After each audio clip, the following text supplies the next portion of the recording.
Too proper for the black kids, too black for the Mexicans, too square to be a hood nigga. Bonjour tout le monde, c'est Stevie de Music Feelings et aujourd'hui on se retrouve pour une nouvelle vidéo. Oui, je sais ce que vous allez me dire, c'est vrai, c'est Noël et j'avais totalement oublié en fait. Je ne sais pas si je suis le seul, mais avec cette année spéciale coronavirus, j'ai complètement zappé que Noël arrivait. Donc la maison n'est pas décorée alors que l'an dernier j'avais un peu abusé. D'ailleurs, n'hésitez pas à aller voir ma vidéo sur le business de Noël, pourquoi on réécoute les albums de Noël, pourquoi on les rachète, pourquoi certaines chansons qui sont souvent les mêmes reviennent à la même période, pourquoi une certaine chanteuse là s'est assurée le paiement de l'école de ses enfants et de ses petits-enfants et de ses petits-petits-enfants pendant au moins 8 générations. Pourquoi est-ce qu'elle est absolument sûre que sa descendance n'aura jamais de problème pour payer l'école? C'est dans cette vidéo spéciale Noël. Alors pour le moment, je ne suis pas encore dans l'esprit de Noël comme vous pouvez le voir. Quand je vais y être, je vais vous partager ma playlist sur Instagram pour ceux qui me suivent sur Instagram, la playlist spéciale Noël. Mais comme je vous aime quand même beaucoup, comme entre vous et moi, vous connaissez, je vais quand même vous souhaiter joyeux Noël en avance avec l'aide de mon alarme incendie. C'est un truc que mon proprio m'a donné, c'est vraiment hyper efficace. Préparez-vous, vous êtes prêts? Merry Christmas les amis.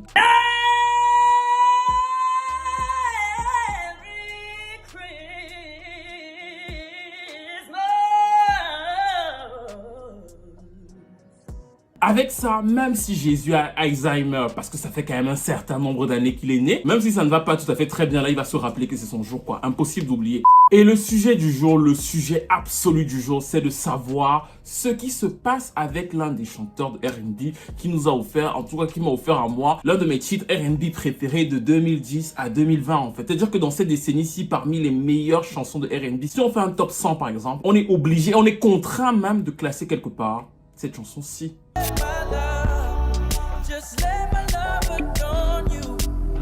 Miguel a été un des artistes R&B qui nous a aidé à tenir pendant les On The Flowery. Il est un des artistes les plus populaires du début des années 2010. Il a enchaîné les succès de façon totalement inattendue auprès du public R&B. Ensuite, il s'est mis à écrire des tubes pour Musiq Soulchild et Mary J. Blige, pour Usher, pour Mariah Carey, pour Beyoncé. C'était vraiment l'une des étoiles montantes de la scène R&B des années 2010. Il a eu un beef avec Frank Ocean parce qu'ils ne s'entendaient pas. Ils se disputaient de cette place et d'ailleurs il disait à Frank Ocean, on verra qui va tenir sur le long terme. Il était sûr que ça allait être lui qui allait tenir sur le long terme. Il était sûr qu'il avait la meilleure direction de carrière. Mais depuis peu son impact s'est affaissé. Il essaie de se reconvertir entre R&B et indé. Et le retour aux sources, aux origines avec un son beaucoup plus hispanique.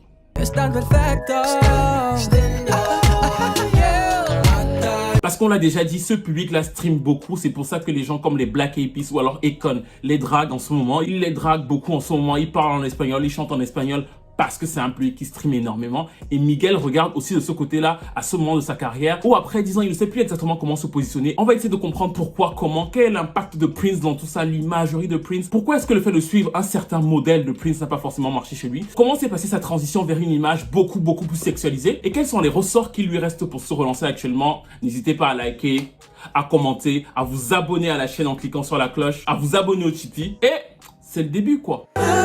Miguel's overconfident. Yeah, he's a great vocalist, but what the hell is he doing?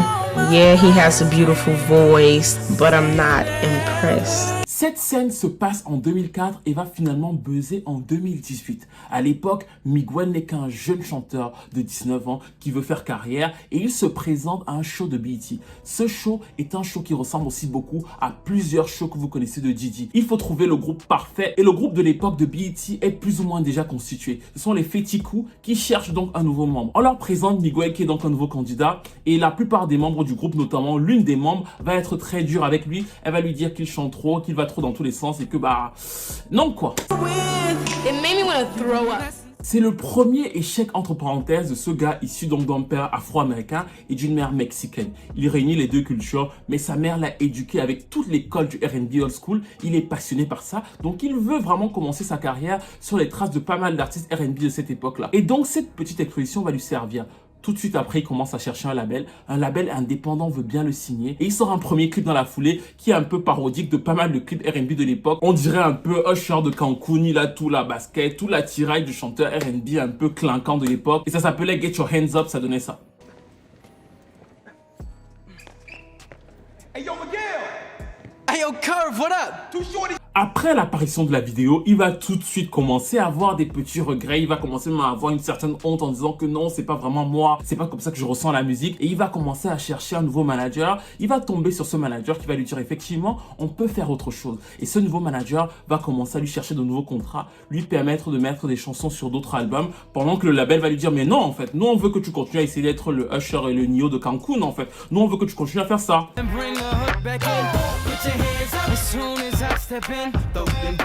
Mais il va quand même réussir à signer chez Jive Records. C'est le label de Britney Spears, de R. Kelly, de Christina Aguilera. C'est une grosse major. Donc vraiment là tout de suite, il a la grosse machine. Il se met à écrire l'album comme il veut l'écrire parce qu'en plus, on lui fait confiance au niveau de l'écriture des producteurs. On lui donne les moyens. Et quand il commence à écrire et qu'il termine donc l'enregistrement de cet album, nous sommes en 2007. Et au moment où le label veut donc sortir le premier single, qu'est-ce qui se passe? L'ancien label, le label indé, vient lui dire que mais en fait frère, on t'a dit qu'on voulait que tu sois Usher de Cancun, il faut que tu continues avec nous. Pourquoi? Parce qu'en fait, il n'avait pas rompu son contrat avec eux. Donc de fait, il était bloqué. Ils vont porter plainte à Jive Records et c'est donc comme ça que le lancement de Miguel qui devait se faire en 2007 va être retardé. Il va donc commencer à devoir placer les chansons sur d'autres artistes et c'est comme ça qu'on va commencer à le repérer. Parce qu'il va placer un titre par exemple sur l'album de Usher, Here I Stand.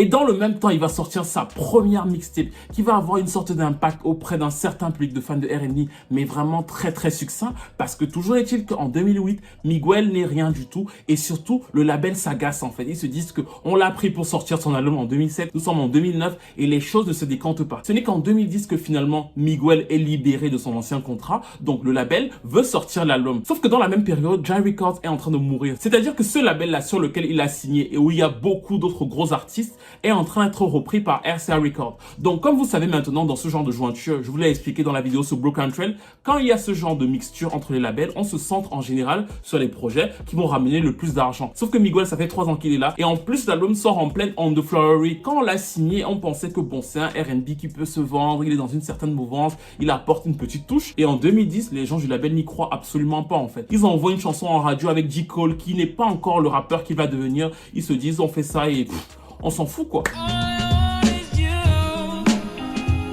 Et c'est pourtant à partir de ce moment précis que la formidable histoire de Miguel va commencer.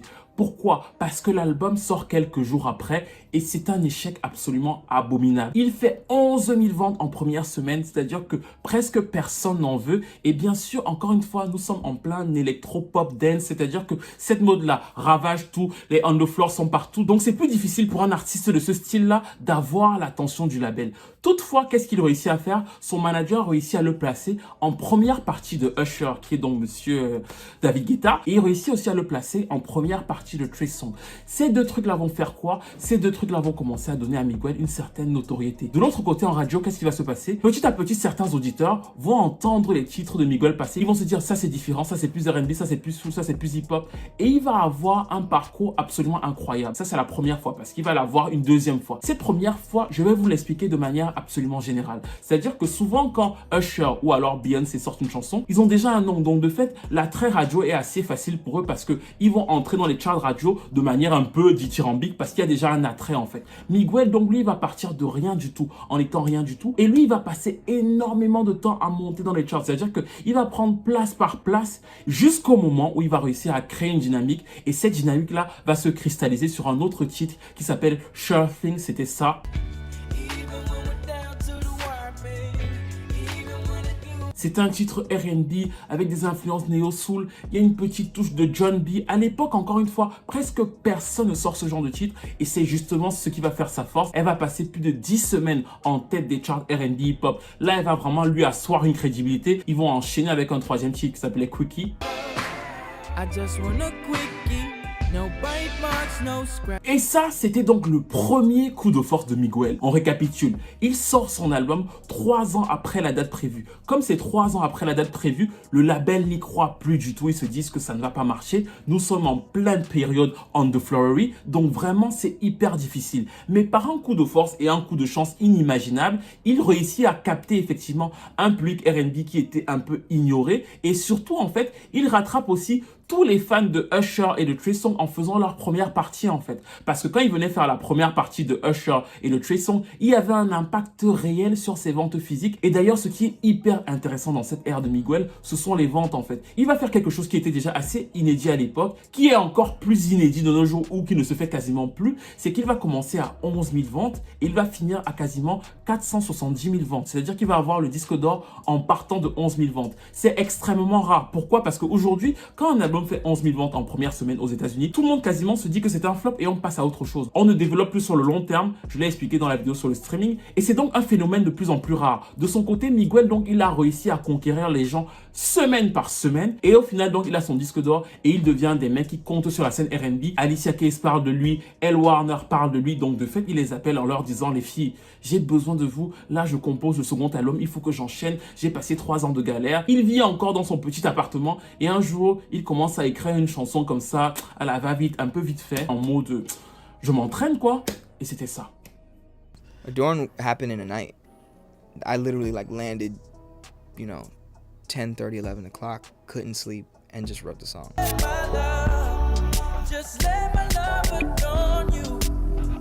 À l'époque, il a une stratégie bien précise qui va vous paraître bizarre et même un peu audacieuse. Il dit au label, je vais proposer 3 hippies, les chansons que j'ai enregistrées dans ma chambre et tout, aux gens sur Internet. Ils vont écouter et ça va faire monter le buzz. Ça veut dire quoi? Ça veut dire que sur le coup, il mise sur sa musique, c'est qu'il leur dit, je vais leur proposer les chansons gratuitement. Le buzz va partir des chansons et ensuite, donc, on va proposer l'album avec plusieurs des chansons qui auront buzzé dans les différents hippies. Sauf que les gens auront déjà eu les chansons gratuitement, en fait. Il est mis sur le fait que même si les gens ont les chansons gratuitement, ils vont vouloir acheter. Et c'est une très belle idée quelque part. C'est une façon de se dire que malgré tout, les gens vont reconnaître que c'est de l'art, c'est de la musique et derrière, ils vont aller acheter. Au début, le label est assez sceptique. Il fait un duo avec Wale qui va être aussi plutôt bien accueilli dans les charts R&B hip-hop. Alors, pour la petite histoire, je blogue depuis très longtemps. C'est-à-dire que mon premier blog, c'est un Skyblog de 2005, je crois. Et en fait, je sais pas, genre, je pose les chansons. C'est-à-dire que j'avais toujours une analyse, une critique, ce genre de truc. Ça a toujours été mon truc, en fait. Et donc, de fait, quand Adron sort, je m'en souviens très bien. C'est-à-dire que c'est un des moments les plus marquants de ces 15 ans de blogging que j'ai derrière moi et tout. Et vous allez vous dire pourquoi. Parce qu'à l'époque, vraiment, c'est très difficile pour les artistes R&B de ce genre-là de s'exprimer. Et en plus, aux États-Unis, quand Adron finit d'avoir un bon buzz sur la toile et qu'il faut le proposer en single, le label aussi est frileux parce que la chanson a déjà été donnée gratuitement aux gens en fait. Ils se disent, est-ce que ça va vraiment prendre? Est-ce que c'est vraiment certain? Il va vraiment sur un gros risque. Sauf que le titre va prendre. Et le titre va prendre sur le très très long terme. Et c'est vraiment sur ça que j'insiste et c'est ça qui est passionnant. C'est que les grosses pop stars aux États-Unis, quand elles arrivent, elles vont passer dans les radios pop qui sont les radios les plus populaires du pays. Donc de fait, elles ont déjà une immense audience dès qu'elles arrivent en fait.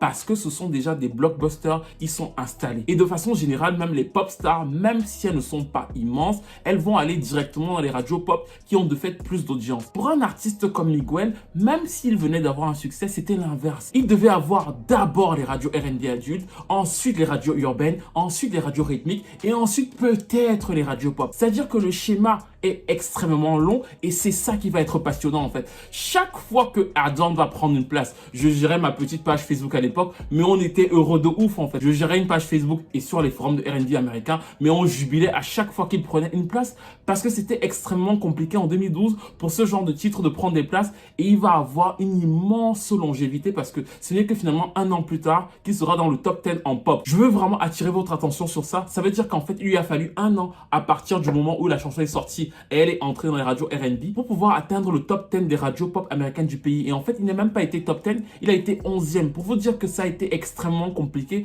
extrêmement long. Mais le titre, on est d'accord, il méritait son succès en fait. Ça fait partie pour moi des moments assez passionnants de l'histoire du rhythm and blues récent. Pourquoi? Parce qu'effectivement, je l'ai vécu au jour le jour. C'est comme la fois où, c'est comme le retour de We Belong Together en fait. C'est-à-dire que je mets ça sur le même plan. Ça ne veut pas dire que les chansons ont le même impact culturel, mais pour ceux qui s'en souviennent, on ne savait pas que We Belong Together deviendrait We Belong Together. Donc de fait, chaque fois que la chanson prenait une personne, on était là, wow, wow! Le jour où elle est arrivée numéro 1, on s'est dit non, non, non. Bref, j'ai eu exactement le même ressenti à l'époque pour Edorn, exactement le même pour Pretty Wings de Maxwell qui va passer 14 semaines en tête des charts R&B hip-hop. C'était absolument génial. Et donc le succès de Miguel avec ce titre très inspiré de Marvin Gaye va faire chaud au cœur. Mais c'est aussi à partir de là que les choix vont devenir compliqués. Parce que Miguel a voulu, dès le second album, aller vers des sons assez différents. Il va faire un album qui s'appelle donc Kaleidoscope Dream, où il montre bien toutes ses influences assez diverses, du funk, du rock. Et là, on voit tout de suite dans cet album là l'influence de Prince au niveau du son en fait. Il veut mélanger sonorité R&B classique, un peu de funk, un peu de rock, un peu de soul. C'est un mix qui prend souvent beaucoup dans les années 80 et qui donc de fait se rapproche beaucoup du son de Prince.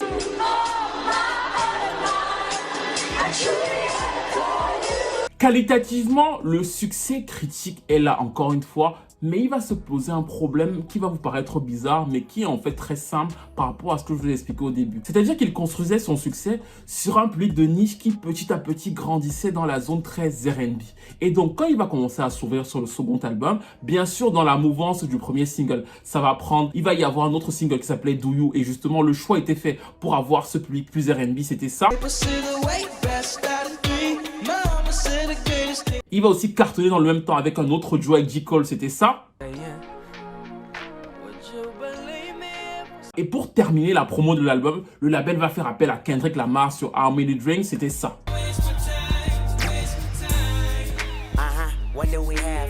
Au Grammy Award, il va avoir le fameux prix de la chanson R&B de l'année pour Edorn. Et c'est aussi à cette époque-là qu'on va avoir les fameuses comparaisons entre le R&B alternatif de Miguel, qui est donc très inspiré de la période 80s et de Prince, et le R&B plus alternatif de Frank Ocean. Miguel, lui, ne vous demande pas. Il pense que son R&B à lui est bien meilleur et il s'agace même quand on le compare à Frank Ocean, qui selon lui est clairement inférieur. Mais il se trouve que dans cette ère Kaleidoscope Dream, ce que le label va éviter de faire, c'est de proposer les chansons de l'album qui ne sont pas très R&B en fait. C'est-à-dire que quand vous écoutez les 3 singles que je vous ai mis là, on continue à le marketer comme un artiste très R&B de niche parce que c'est ce qui a marché et ils ne veulent surtout pas s'éloigner de ça. Lui, Miguel, commence à avoir d'autres ambitions. Il veut être beaucoup plus large que ça. C'est aussi à partir de cette image-là qu'il va à la salle de sport, il sexualise à fond son image, il se vide la courgette seul sur scène.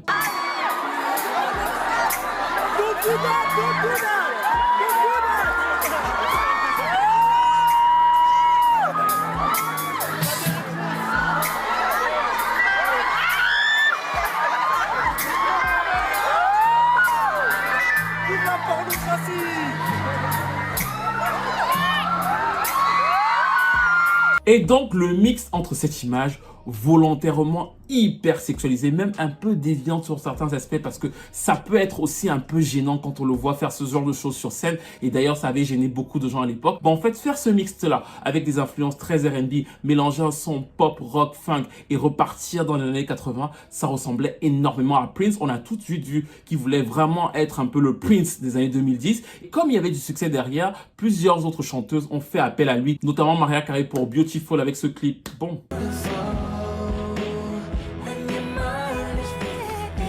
Voilà quoi. Ou encore Janelle Monáe pour le superbe Prime Time.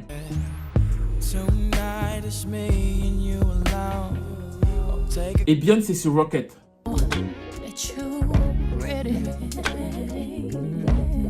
Gwen Stefani va aussi avoir à la même période un titre qui s'appelle Overdose. À la dernière minute, il va être annulé, mais j'ai eu l'occasion de l'écouter. Et vraiment, quand vous allez écouter ce titre-là, vous allez voir que vraiment, il repart vraiment sur les bases du son de Prince en fait. Écoutez bien les 3 duos qu'il va faire avec Mariah Carey, Janelle Monáe et Beyoncé. Vous allez voir que c'est vraiment dans l'éventail total de Prince. Si on avait déjà les germes de ça dans l'album Kaleidoscope Dream, il s'en rapproche de plus en plus à cette époque-là. Et c'est aussi à cette époque-là que sur scène, lors d'une de ses prestations totalement électriques, encore très Prince, bah il va tomber sur la tête d'une des personnes dans le public.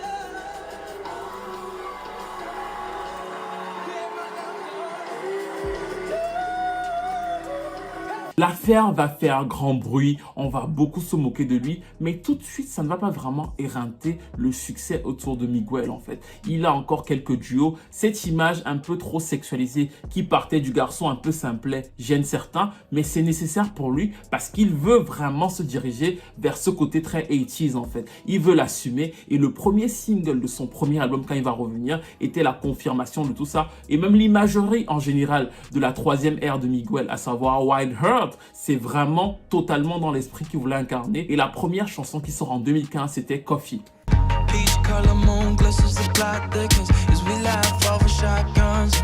Coffee, en réalité, c'est l'aboutissement logique de tout ce que vous avez écouté depuis le début de cette vidéo. En fait, même c'est très bien pensé parce que petit à petit, il fait évoluer son son sur certains titres, sauf sur les singles du second album parce que le label contrôle absolument les singles. Eux, ils ne veulent pas prendre de risques. D'ailleurs, eux-mêmes, en coulisses, ne veulent pas prendre le risque de faire ce troisième album comme ça, en fait. On lui dit, les premiers singles là, n'envoie pas ce genre de chansons parce que ton public n'est pas prêt. Lui, il est très sûr de cette ère-là et d'ailleurs, dans le visuel, vous retrouvez encore absolument l'influence de Prince, le côté très sexualisé, le côté un peu aérien, psychédélique. C'est vraiment dans cette idée-là qu'il se construit et il pense vraiment que sa musique est bonne. C'est d'ailleurs à cette époque-là qu'il fait une interview. On lui parle de son beef avec Frank Ocean et il répondra qu'il pense que sa musique est bien meilleure que celle de Frank Ocean et il prévient même d'ailleurs que c'est sur le long terme qu'on verra en fait. Il pense que là, tout de suite là, c'est le début de la chanson, mais que c'est à la fin de la chanson, donc sur le très long terme, qu'on verra que lui est bien meilleur, sa musique restera mieux que celle de Frank Ocean. C'est comme ça qu'il l'entend. La critique est avec lui parce que la critique accueille très bien ce tournant. Il sera même nommé au Grammy, mais malheureusement, le public R&B ne prendra absolument pas en fait. D'autant plus que c'est l'ère où la trappe commence à être très fort dans les radios urbaines,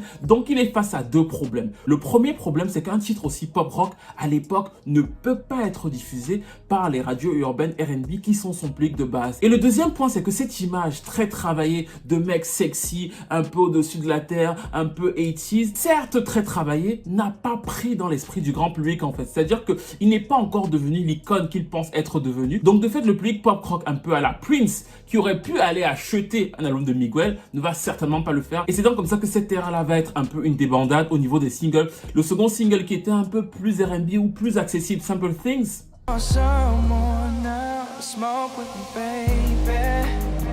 va lui totalement passer inaperçu parce qu'il n'y aura plus de dynamique autour de ce projet-là. Et encore une fois ici, nous ne sommes pas dans un cas de sieraderie en fait. Nous sommes dans un cas où le gars se dit, j'ai fait un projet assumé, j'ai fait un son vers lequel je veux aller qui ne ressemble pas forcément à tout ce que tout le monde fait à ce moment-là. Parce qu'à ce moment-là, et c'est important que vous le reteniez, nous sommes en 2015, presque personne ne va dans cet univers très 80s. Donc vraiment, c'est un projet qu'il veut porter, c'est vraiment une imagerie qu'il veut porter. Il est effectivement fan de Prince et ça se ressent. Mais le truc, c'est qu'il le fait trop vite, son public n'est pas prêt. Et même les chansons donc plus R&B de l'album comme ici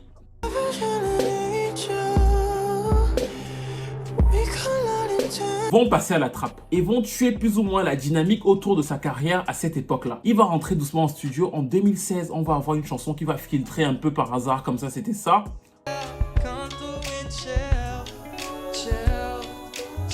C'était le label qui testait les eaux avec un titre R&B enregistré avec les producteurs du début, à savoir donc Salam Remy, en lui disant donc bon, vu que ça ne marche pas, est-ce qu'on peut pas reprendre tes anciennes démos et les refourguer parce que c'est ça que le public aime chez toi. Et lors d'un live Instagram au cours du confinement, il va revenir sur l'échec de cet album en disant que même s'il l'assume, ça a été assez difficile à l'époque. Bien sûr, pas mal de ses fans hardcore aiment l'album, mais beaucoup de DJ se moquaient de lui en disant que c'était effectivement too much, que c'était trop joué, l'album était surjoué et que ça ne vivait pas suffisamment en fait. C'est pour ça que les radios ne l'ont pas diffusé. C'était selon elle trop surjoué, trop surproduit et donc peu diffusable. Et c'est donc comme ça qu'on l'a renvoyé en studio pour le 4e album. Et pour ce 4e album, ils se sont assurés d'avoir un single qui allait coller plus ou moins au son du moment en fait. Ils ont fait appel à Travis Scott et le premier single, si vous l'avez déjà écouté, ça sonne comme ça.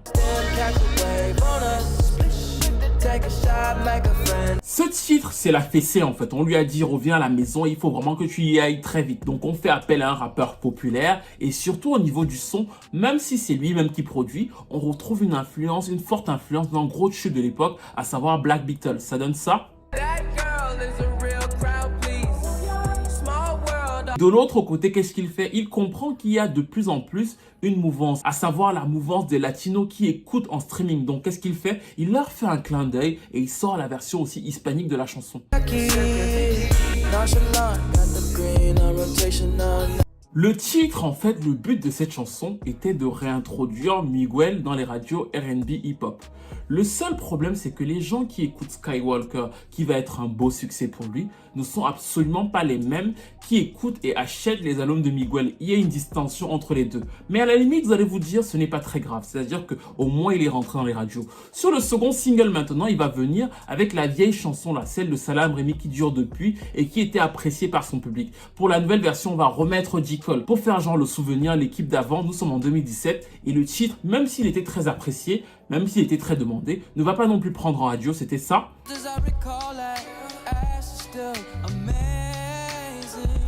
Et en troisième extrait, il va réessayer d'avoir un son plus pop, plus 80s. Et là encore, il va se retrouver coincé. La réalité est qu'il n'a pas pu construire. À savoir que moi, j'ai toujours pensé que sur le troisième album, il aurait dû suivre l'instant du label qui lui disait « Fais un troisième album dans la veine des deux premiers, tu solidifies parce que c'est encore très fragile. Nous sommes dans une période hyper fragile. Impose ton image sur le troisième et ensuite sur le quatrième, tu pars. » Lui, il a trouvé que c'était trop long. Il voulait le faire directement sur le troisième et c'était un peu brutal pour son audience. Et donc depuis, c'est un peu bizarre de voir sa carrière. Parce qu'effectivement, ce qui va se passer, c'est que comme nous sommes dans l'ère du streaming, les gens vont beaucoup streamer Skywalker. Mais encore une fois, les gens qui streament Skywalker n'écoutent pas les albums de Miguel. Donc dans l'album, on va pourtant retrouver de très bons titres R&B comme celui-ci. Il n'y a pas d'engouement autour de tout ça parce que le public qui était censé porter tout ça ne suit plus tout à fait Miguel. Mais le paradoxe, c'est que l'album a été certifié disque d'or. Il a été certifié disque d'or, pourquoi? Parce qu'effectivement, ce sont les streams en fait. Les streams de Skywalker reportés à l'album, vu que le titre a été beaucoup streamé, ça lui permet d'avoir un quatrième album certifié disque d'or. Mais le paradoxe, c'est que sa musique à lui, ce qu'il veut vraiment défendre, passe totalement à la trappe. Et c'est pour ça qu'il est un peu perdu en ce moment. D'ailleurs, il essaie de se relancer en chantant en espagnol. L'an dernier, il a sorti un EP qui reprenait donc plusieurs de ses titres en espagnol. Alicia Keys, qui a travaillé avec lui sur son second album, est allée le chercher pour elle-même essayer de retrouver un certain public R&B. C'était le titre Show Me Love, premier single de son dernier album. Et ça n'a pas non plus eu un accueil de ouf. Le titre est plutôt bon, mais Alicia Keys elle-même, vous le savez, est dans ses propres tribulations, entre ses propres errances, avec ses propres fans en fait. Donc ce n'est pas facile de son côté et il n'a pas pris de ouf. En fait, Miguel est dans une période assez particulière de sa carrière qui doit d'ailleurs être un peu frustrante en fait. Parce qu'effectivement, pour beaucoup de gens, c'est juste le chanteur de R&B qui les a accompagnés lors des On The Flowery en fait. Entre 2010 et 2013, il a sorti de bons titres, il était plutôt cool et ça s'arrête là. Ils n'ont pas forcément perçu toute la dimension un peu pop rock ou alors quand il a commencé à vouloir ressembler à Prince parce que ça les intéressait plus, ou alors quand il a commencé à le faire vu qu'il y avait moins de succès, de fait derrière il y avait moins d'exposition. Donc c'est un peu une période de trouble et même s'il a eu le succès avec Travis Scott à cause de Skywalker, il sait très bien que c'est parce que Travis Scott a beaucoup de fans et que c'était du streaming et que les gens qui ont écouté ce titre là, même s'il lui a permis d'être disque d'or, ne sont pas les mêmes qui écoutent du Miguel en fait. Donc tout ça est perturbant. Encore une fois pour moi, il aurait gagné à écouter le label et à d'abord sortir un troisième album plus urbain, construire avant d'aller sur le quatrième vers autre chose. Mais là où je pense, connaissant son franc-parler en interview et sa manière de voir les autres chanteurs, que ce doit être encore un peu plus frustrant, c'est qu'en réalité, vous avez dû voir que le son que Miguel voulait faire en 2015, 2016 et tout ça là, c'est un peu ce qui revient à la mode là. Le côté très Prince, très 80s, ça se rapproche beaucoup, par exemple, de ce que The Weeknd a sorti sur son dernier album.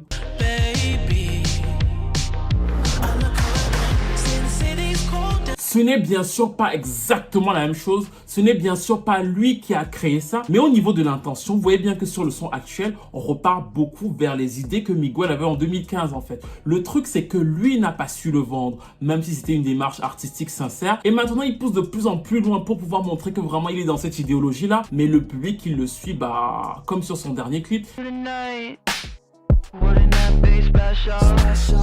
Ils ont beaucoup de mal à comprendre vers où il va. C'est trop éloigné du garçon un peu romantique, propre sur lui, qui vous chantait des chansons romantiques quand on pensait que c'était la fin du monde entre 2010 et 2013 environ. Et de l'autre côté, ça ne correspond plus non plus à l'image un peu plus glamour du garçon un peu plus sexuel qu'il a eu en 2015 en fait. Ce côté un peu demons and sex, Satan et le sexe s'éloigne d'un peu tout et effectivement ça perd son audience. La très bonne idée qu'il a eue, c'est d'essayer de rallier le public latino à sa cause parce que même sur un malentendu, un featuring, il peut y avoir d'avoir un tube ou un gros succès là-bas et surtout dans sa carrière adulte, comme il le dit, il pourra peut-être sortir des albums en espagnol et ça peut effectivement toucher cette audience-là. Mais ce qui lui reste à faire, le mieux pour lui à ce stade de sa carrière, 10 ans après son premier album, c'est de choisir une direction artistique claire en fait. Que ce soit en pop rock ou en R&B ou alors en funk, il faut qu'il réussisse à établir une direction artistique claire qui va être celle qui va durer et prendre le pas sur les autres. Ça ne veut pas dire qu'il va faire le même album à chaque fois, mais il faut qu'il puisse reconstruire quelque chose parce que depuis 2015, en essayant de faire des melting pot à chaque fois, il perd à la donne. The Weeknd propose une idée, un projet. Bruno Mars propose une idée, un projet. Alors eux, ils ont construit leur carrière différemment et notamment ils ont attendu au niveau de l'image d'avoir une image suffisamment forte pour pouvoir porter les projets. Lui, il n'a pas voulu attendre ça parce que sa carrière était construite différemment. Mais pour les années à venir, ça va être essentiel pour lui d'avoir une direction sur laquelle les fans pourront se tenir, en tout cas les fans qui restent pourront se tenir en disant Miguel, c'est ça en fait.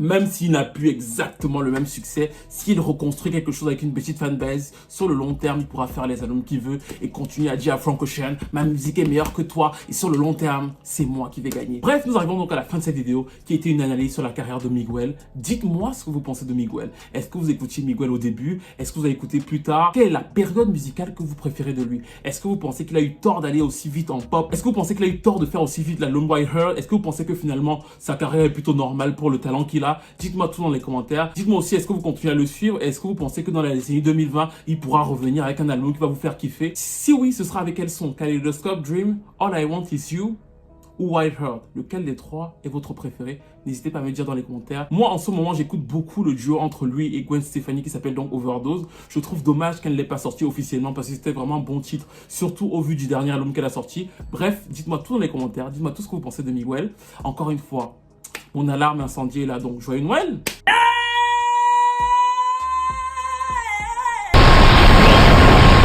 N'hésitez pas à liker, à commenter, à partager, à vous abonner à la chaîne, à vous abonner au Tipeee et merci à tous ceux qui le font. Et je vous retrouve très vite, très vite pour une nouvelle vidéo.